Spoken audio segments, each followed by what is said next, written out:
Hi YouTube, hope you've all had a wonderful Christmas.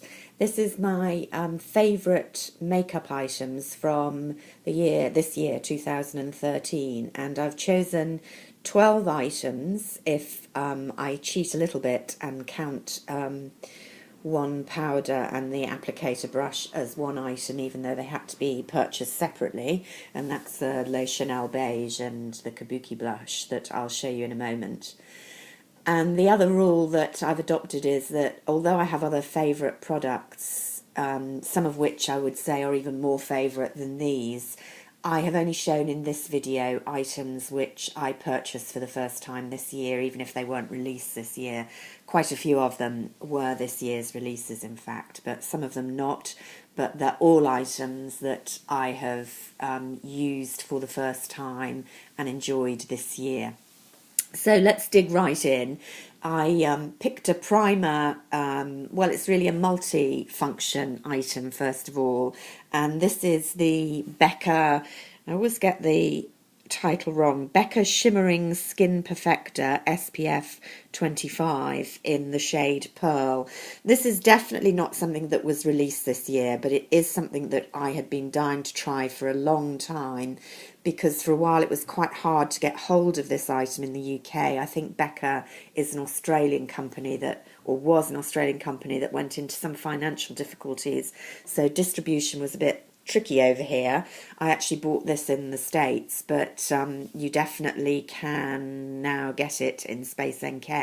They make it in a number of different shades. This is the lightest one. There's a more golden one, a rosy one. And it's a multi-purpose item because it's got an SPF, it's supposedly a treatment, so you can use it as a sort of moisturiser. It certainly feels quite moist going on, although I like to use an additional moisturiser. But it definitely covers your SPF, certainly in the winter in the Northern Hemisphere. And it's just a very illuminating fluid. I like to use it, notwithstanding the SPF, if I'm going out in the evening as a primer. It's not the greatest primer in the world in that it doesn't hold your makeup for hours and hours and hours, like some, but it's definitely good enough for the evening, and it does, under your foundation, add an absolutely beautiful luminous glow. But you can use it on its own. You can use it as a spot highlighter. That's what a lot of people do on cheekbones and so on and so forth. It's a really versatile, good product, and although it's quite pricey, you need the smallest amount. So I've been using it a lot this year, and you can see I've barely dented it. So definitely an ongoing fave. Another not multi-function treatment cream is the BB cream that I've picked. I haven't picked a moisturiser as a favourite this year. I haven't found anything to beat my two previous favourites, which are the By Terry Expert Pro Foundation and the Expert Sheer, and the Chanel Vita Lumiere. Those are my two favourites, and I haven't found anything to beat them, and they've been favourites for a while. But I did enjoy using this Lingerie de Peau by Guerlain BB Beauty Booster in the light shade. Love, nice hygienic pump action, but it's also a tube. It has an SPF of 30, which isn't bad. What I like about this is it's got amazing coverage, better coverage actually than probably my Chanel Vita Lumiere, which is kind of medium coverage. And it really, really stays. I bought it because it was recommended to wear in humidity, and I bought it to wear in New York. And it's excellent in the summer. You can put this on in the morning and it's still looking good, with very few touch-ups in the evening. It feels nice and moist, and I'm using it in the winter as well. So I haven't been a great fan of BB creams, but that one certainly worked for me. Like it a lot. Didn't really pick a blusher this year as a favourite. Still love my Chanels, and there have been a few that I've liked. But one thing that I've consistently gone back to is this Clarins. They do these, still got the plastic retainer in it, although I've used it quite a lot. This is called a Palette Eclat Poudre Teinte and Blush. So it's a blush and face powder.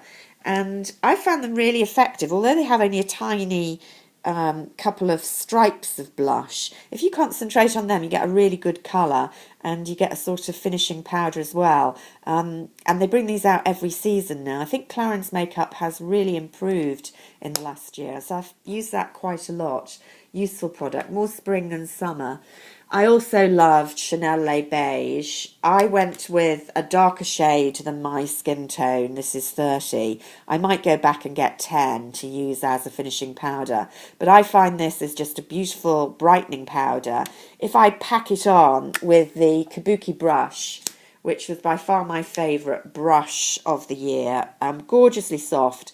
I've used this more or less every day since I bought it in the autumn, and dreadful confession here, I haven't washed it at all because I'm rather dreading drying those very dense but beautifully soft bristles. And you can see how it doesn't even really look that mucky yet. But if you really pack on the blush with that, the powder with that, you can use it definitely as a contouring, or more likely just all over the face. Gives a beautiful finish. It smells really gorgeous, and I like to carry these two in my handbag during the day and apply. So, as I say, I bought this in France and took the French assistant's advice, where they recommend you buy a couple of shades darker than your actual complexion colour for more multi-use. But I might buy the one that's actually my colour as well to use as a finishing powder.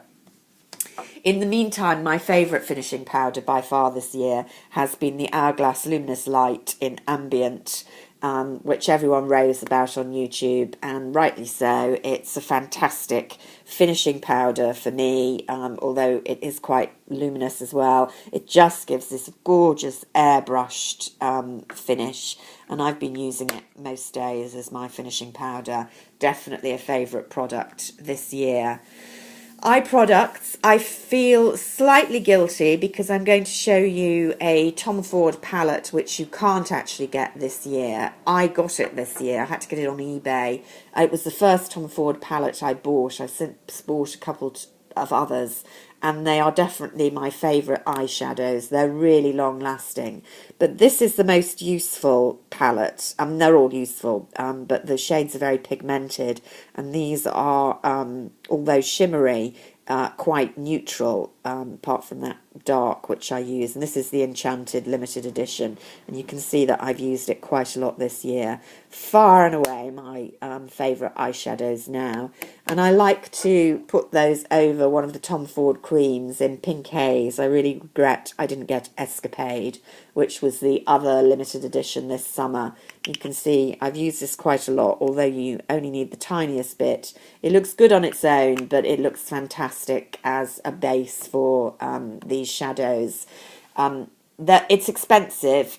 I don't know what. I have the Chanel Illusion d'Ombre as well, and they are slightly nicer when you're wearing on their own, but they're not so good as a base. And the Maybelline Colour Tattoos are excellent as a base, and of course a lot cheaper. So this is kind of a luxury product, but I did enjoy it a lot.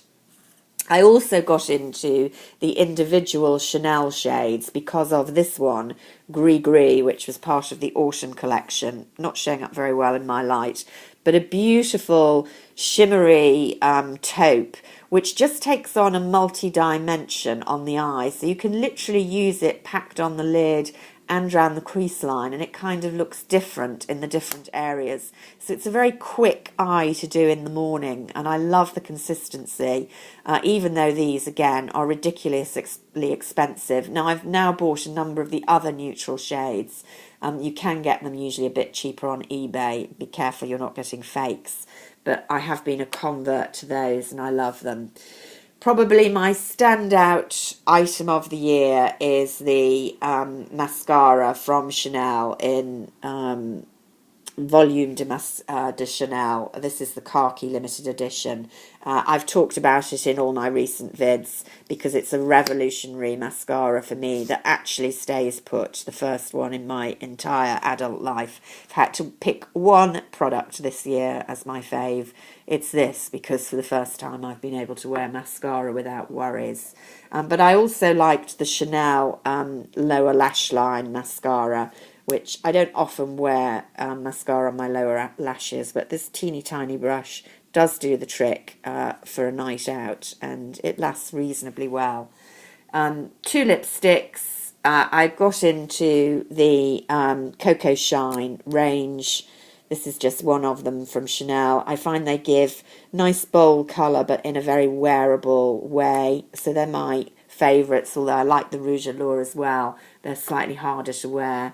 And I did enjoy this VS, Victoria's Secret Pro holographic lip shimmer, the only gloss I've worn this year, but only available, I think, in the States at the moment. So those are my 12, 13 really favourites of this year, and I hope you found some things that you really enjoyed this year too. Stay tuned soon for my favourite other beauty products. Bye for now.